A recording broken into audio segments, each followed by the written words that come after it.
it was one of our best friends' birthdays.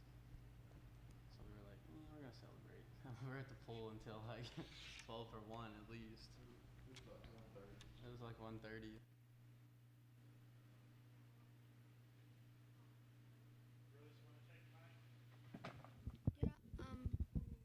Hey Lucas, good morning. Good morning. Hey Lucas, good morning. You're welcome.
Hello Northwest Georgia, welcome to Your Weather on North Georgia Television.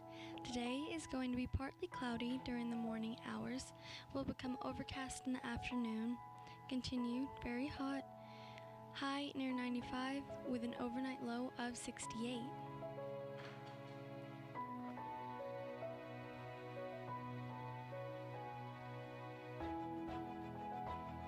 And now for a look around the region, Calhoun at 71, expect a midday temp of 89, with intervals of clouds and sunshine, and 93 this afternoon.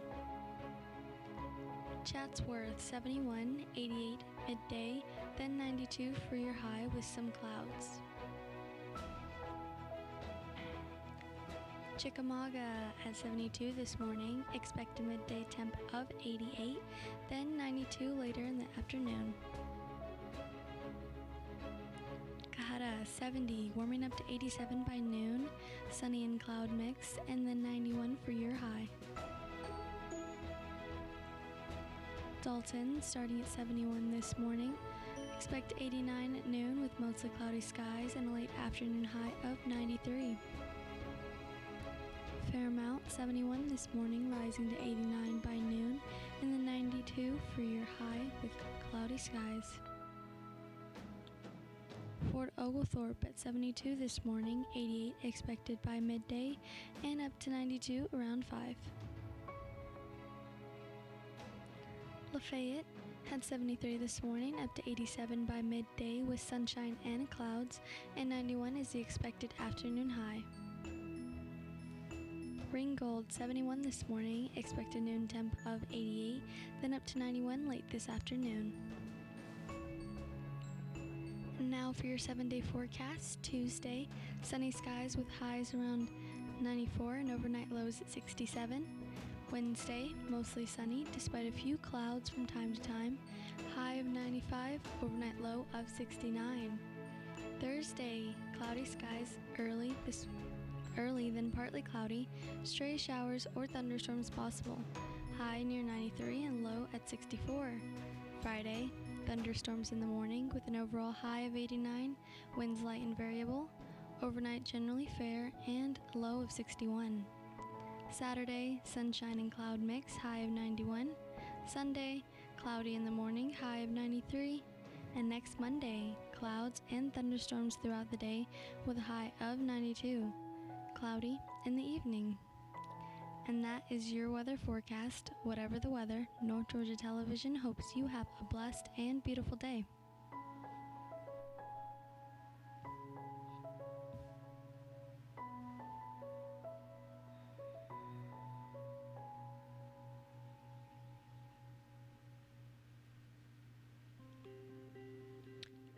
for the local obituaries.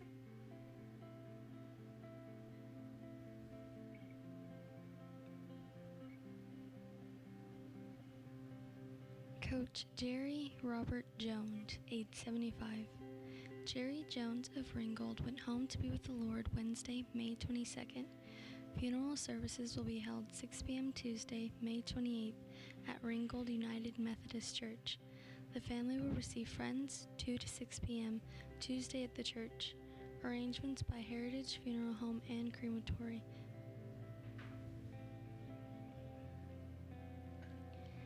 Mr. Daniel Charles Coca-Cola Charlie Owen Sr., age 79. Daniel Owen of Dalton passed away on Thursday, May 23rd. Celebration of life will be Monday at 6 p.m. at the chapel of Sean Chapman Funeral Home with Larry Green officiating. The family will receive friends at the funeral home Monday, 3 p.m. till 6 p.m. Miss Kathy Maria Guffey, age 54.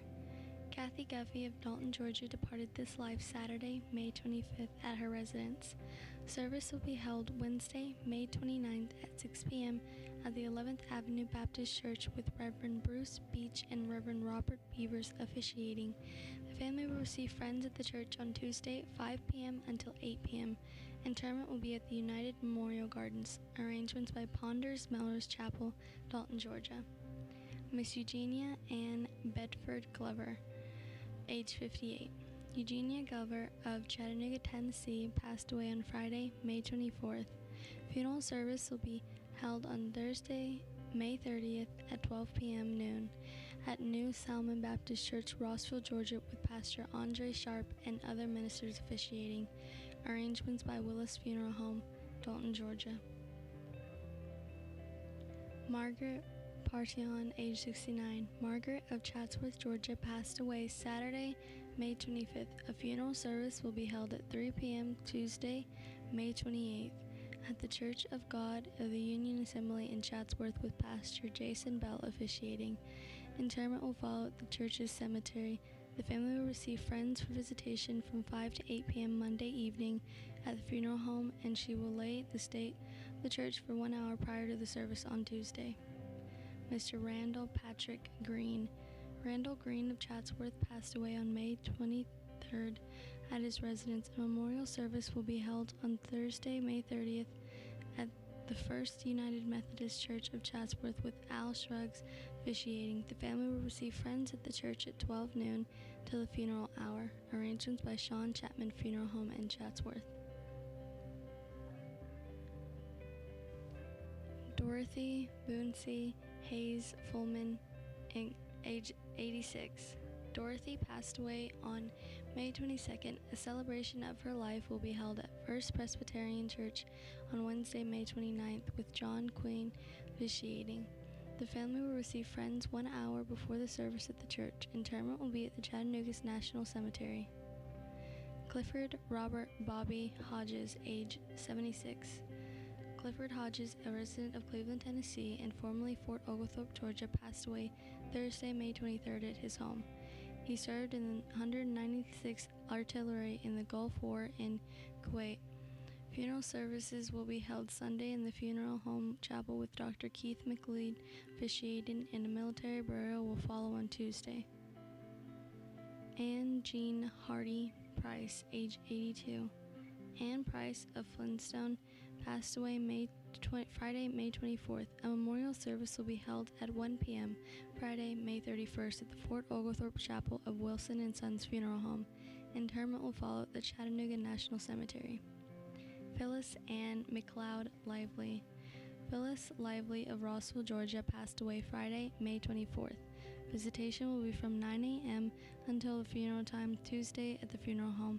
Funeral service will be held at 1 p.m. in the funeral home chapel with Pastor Son Maxwell officiating. Interment will follow at Lakewood Memory. Mark Wayne Morris, age 67. Mark Morris of Lafayette passed away Thursday, May 23rd. The family will receive friends from 12 noon until 2 p.m. Saturday, June 1st. The memorial service will follow at 2 p.m. in the chapel. Arrangements by Willis Funeral Home, Lafayette Chapel.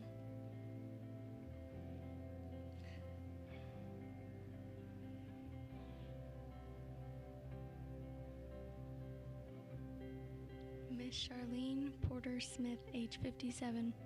Charlene Smith of Chickamauga, Georgia, passed away Thursday, May 23rd. Funeral arrangements will be announced later by Willis Funeral Home Incorporated, Dalton, Georgia.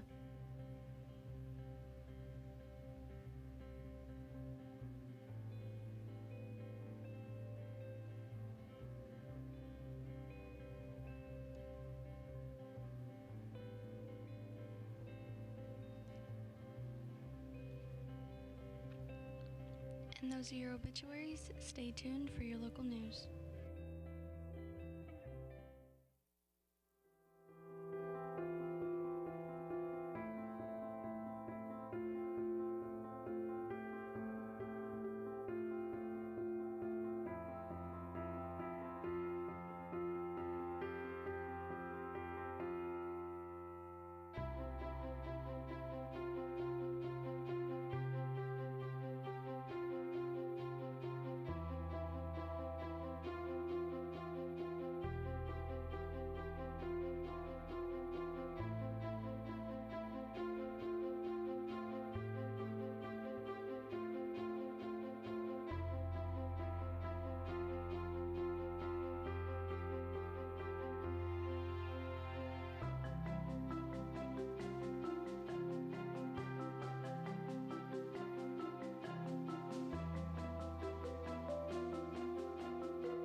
Northwest Georgia. I'm Aaron Scott. And I'm Alex Kerr.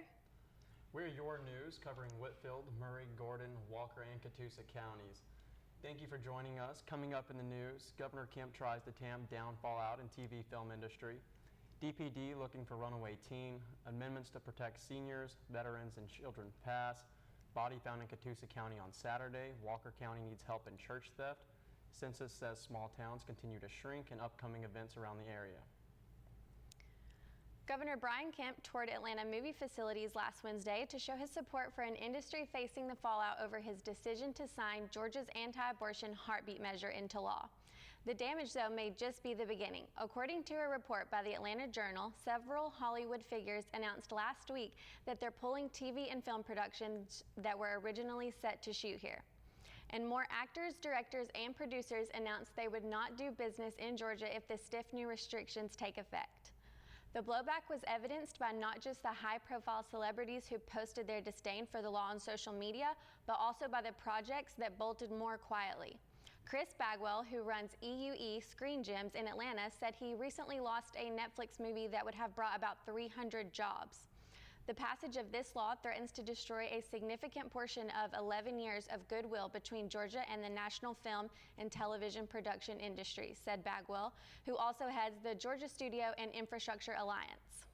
The governor had initially planned to fly to Los Angeles to attend an event Wednesday in Hollywood to court film executives, but he postponed it last week amid talk of protests and no-shows. Instead, he privately toured the state-financed Georgia Film Academy and nearby studios. Hours later, his office released a statement touting the benefits of an industry that generates economic opportunity in every corner of our great state.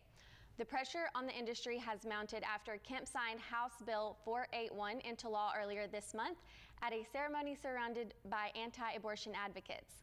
The changes, which would outlaw most abortions as early as 6 weeks, take effect in January, but face a certain court challenge before them.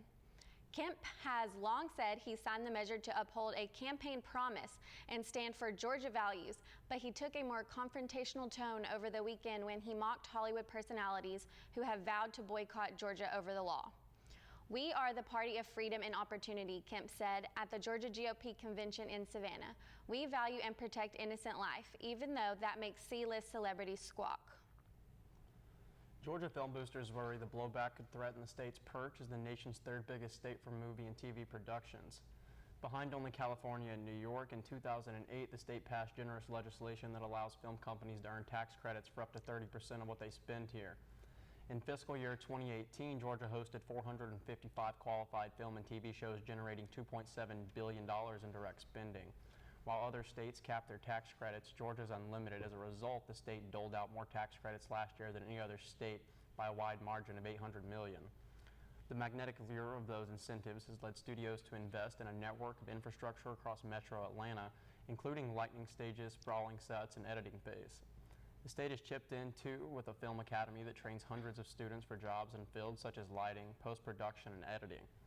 With each big name that pans Georgia through the industry cringes, Alec Baldwin, Tracy Elliott Ross, Ben Stiller, and Gabrielle Union recently joined a lengthy list of celebrities threatening a boycott over the measure. Some producers have promised to never work in Georgia again, and two Hollywood figures captured national headlines when they said they were pulling projects out of Georgia.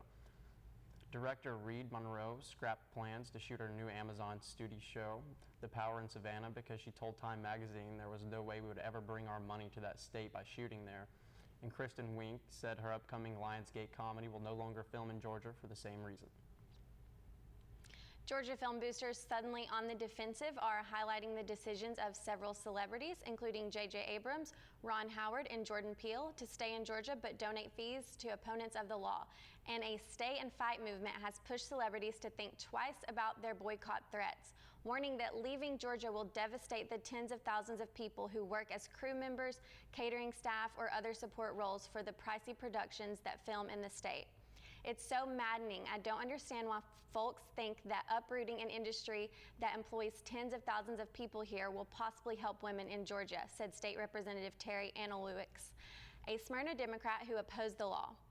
"They are incredibly well-meaning to take an interest in this fight, but these are men and women who work so very hard," she said. "This is their livelihood, and we can't be glib about shutting down an entire industry." Some industry officials hope the coming court battle and passage of even tighter restrictions in Alabama sap some of the attention from Georgia, plus they add existing shows that have filmed here for years and are unlikely to immediately uproot and leave the state. That includes actress and producer Alyssa Milano, who has promised to boycott Georgia several times over the heartbeat law, but is now filming her Netflix project Insatiable in metro Atlanta because she's contractually obligated to do so. "We have had many new shows opening up accounts in the last couple of weeks," said Bob Lucas, the owner of Central Atlanta Props and Sets in East Point, who added he hasn't seen a slowdown in his own business yet. Still, some local movie makers worry the reputational damage to the state is immeasurable and could outlast the legal fight over the law. There was some skepticism in the industry about Kemp early on, and justifiably so, said Rhonda Baraka, a local screenwriter who directed an Atlanta-produced film that will debut on Lifetime in June. "The bill and the mentality behind it cast our state in a negative light. It sends a message about us that does not accurately depict who we are." Baraka said, "Even if this bill is scuttled, I don't think people will easily forget. Ask Kemp about the fallout and he'll say he's not worried about what someone in Hollywood thinks of me." He told the Atlanta Journal-Constitution this week that he is unfazed by the backlash from his recent C-list celebrities' remarks. "I'm sure people will protest. People protested during this session." He said, "A lot of these folks are the same people who worked against me in the election. They said the same thing after I was sworn in. Now they're saying the same thing after I did what I promised Georgians I would do." Kemp said, "I know they're mad at me for doing what I said I would do, but I think most Georgians appreciate that." You know, it's really unlogistical to think that three C-class actors can tear down a multi-billion-dollar industry. I'm Aaron Scott, and we thank you for tuning in here at WDNN, and we'll be right back after this short commercial break.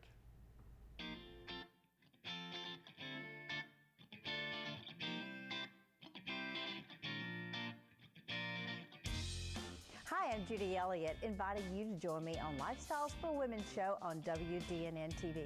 This year brings exciting new topics that women like to discuss or just know more about. Subjects like ways to look and feel your very best, travel, family, health, and sometimes just fun girl talk. It's always exciting, and we invite your suggestions. Just message me on Facebook at Lifestyles for Women, or for more information or to watch us online, visit WDNNTV.com. Lifestyles for Women.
Hi, I'm Lori McDaniel, host of The Local Scene. We've all heard it a million times. There's nothing to do around here. Well, The Local Scene exists to prove that statement wrong. We promote events, festivals, fundraisers, and exciting news about what's going on in Northwest Georgia. If you're looking for something to do, tune in. If you've got an event or something special you want to promote on the air, let us know so you can be a guest on the show. Hey, free publicity doesn't grow on trees, you know. If you'd like to be on The Local Scene, please email WDNN at info@WDNNTV.com with the subject line, The Local Scene, or call us at 706-278-9713. Nothing to do. As if.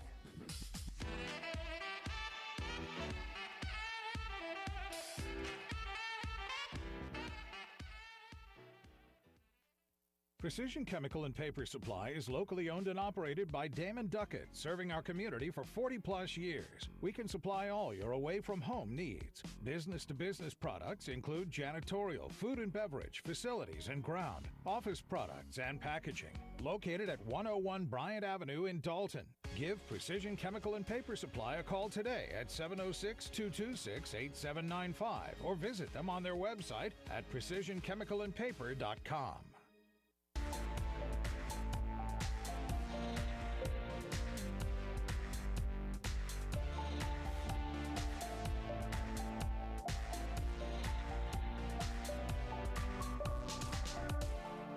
Welcome back, Northwest Georgia. Let's get right into it. Next up, we have the Dalton Police Department is asking for the public's help locating 16-year-old Angel Orzacco, who has been reported as a runaway juvenile. This is not the first time that Orzacco has run away from home. Orzacco, as most recently, was reported as a runaway on May 14th from his home on Avenue East in Dalton. Orzacco then returned home Monday, May 20th. Then he left again sometime on Tuesday, May 21st, and this time his mother reported that he took all of his belongings with him. Orzacco is known to do work as a carpenter or painter in the Cohutta area. A picture of Orzacco is included below. Anyone with information on where Orzacco can be found is asked to please call Detective Brian Shirley at 706-278-9085, extension 9189. Now, from the office of Georgia's 14th District, Congressman Tom Graves, amendments to support seniors, veterans, and children passed anonymously with baptism support. During the first round of the committee's markup of government funding bills, Rep. Graves, a Republican, companioned and passed 3 amendments with full support. The amendments were affirmed throughout the week and passed anonymously by voice vote. The First Amendment focused on supporting our nation's seniors and veterans. Approximately 1 in 3 Medicare, beneficiaries are covered under Medicare Advantage, and more than 9 million Americans are covered by TRICARE. TRICARE covers current and retired military members, their dependents, some superiors, National Guard and Reserve members, and former spouses. Medicare Advantage plans offer hospital and medical insurance to seniors and may also offer additional benefits and coverage. The amendment Rep. Graves offered would ensure that no changes are made to our healthcare system that would negatively impact and or disrupt Medicare Advantage and TRICARE coverage, which could potentially affect nearly 30 million Americans. This way offered as a standalone amendment, TRICARE only, and as a joint amendment. TRICARE and Medicare Advantage during two markup sessions. The Second Amendment focused on protecting children against possible predators. This amendment would ensure that children at child care centers or agencies are not cared by the individuals who have been convicted of a violent crime involving elder abuse, gun violence, domestic violence, terrorism, sex offense, or a crime involving a child charge against them. This will also prevent the individual convicted of a crime from having any contact with children while on the job. This would protect children from convicted violent crimes, sex offenders, and child abuse. I feel like that's a great plan. Next up, a body was found Saturday afternoon in Catoosa County. Kayakers found the body on South Chickamauga Creek around 1 p.m. The Catoosa County Sheriff Office says their body is a 30 to 40-year-old white man with many tattoos. The body was found with no shirt on. Officials estimate the body was in the water for 48 to 72 hours. There are no obvious signs of injuries or foul play. An autopsy has not yet been performed to determine the cause of death. The Sheriff's Department believes the man might have been swimming and encouraged those out on the water to be safe. Sheriff Gary Siss says, anytime you're swimming in the water like this, you always got to be cautious of this. If you jump in, you never know what you can get caught underneath. Something we don't know is if that's the case with this, but it obviously could be. There was no identification on the man. Officials are still working to identify him. If you know any information about this, please contact the Catoosa County Sheriff's Office immediately. Depend on us to keep you updated. Then we have the Walker County Sheriff's Office needs your help in identifying a suspect who cut off a catalytic converter on a church van. In the past 2 weeks, Walker County has had 3 church vans and 2 daycare vans damaged by someone cutting off the converters. Catoosa County has reported the same problem at 2 churches and 1 daycare. The vehicle caught on camera is a silver Hyundai Elantra 2016 to 2019. The driver has been identified as a thin black male by a witness. Anyone with information is asked to call Detective Sergeant Walt Hensley at 706-639-0839 or call Walker County 911 non-emergency dispatch at 706-375-7810. More than a third of small towns in Georgia lost population in the last year alone, highlighting the challenges of receiving rural areas. New census estimates show that Camilla fell below 5,000 residents, Sparks fell below 2,000, Fort Gaines dropped below 1,000, and Millen fell to 661 residents for a loss of 7% of its population. The Atlanta Journal-Constitution reported all 4 towns are in South Georgia. Georgia's smallest town, Edge Hill, about 45 miles, 72 kilometers west of Augusta, got even smaller as well. It lost one of its 24 residents last year, according to Census Bureau estimates. Many of the young people in these communities graduate from high school and don't come back. They go to college, whatever they don't come back, said David Bridges, president of Abraham Baldwin Agricultural College in Triton and head of its Center for Rural Prosperity and Innovation. Meanwhile, Georgia cities are growing, having no problem drawing people from small towns and other cities. Atlanta grew more than 1% in the past year, and it's now nearing the 500,000 resident mark. The city now boasts 498,044 residents and will cross 500,000 next year if current growth rates continue. The trend of people moving from rural to urban areas is hardly a new one. It's been going on worldwide for more than a century, but continued population losses have raised questions about whether rural areas can do anything to reverse the tide. More than half of the small towns in Georgia, that population under 10,000, have lost population since 2010. Meanwhile, only 1 in 6 towns with populations of 10,000 or above have lost residents, according to an analysis by Journal Constitution. Rural residents can face a myriad of challenges, including access to good jobs, transportation, and health care. Manufacturing jobs have dried up in many places, while modernization and new technology means fewer people are needed for farming, and many people are decided to have a smaller family than a typical century ago. The older generation is dying, the younger generation is moving away, and because there are perceived to be fewer business opportunities, financial opportunities, etc., it's very challenging to get inbound population. Bridges said demographers expect the shift from rural to urban continue, but there are some bright spots in rural America still. Jackson County near Athens was recently named one of the fastest growing counties in the nation by the Census Bureau. It looks like we've run out of time here at Northwest Georgia. I'm Aaron Scott. And I'm Bridge Blakey. And remember, Dalton, stay classy.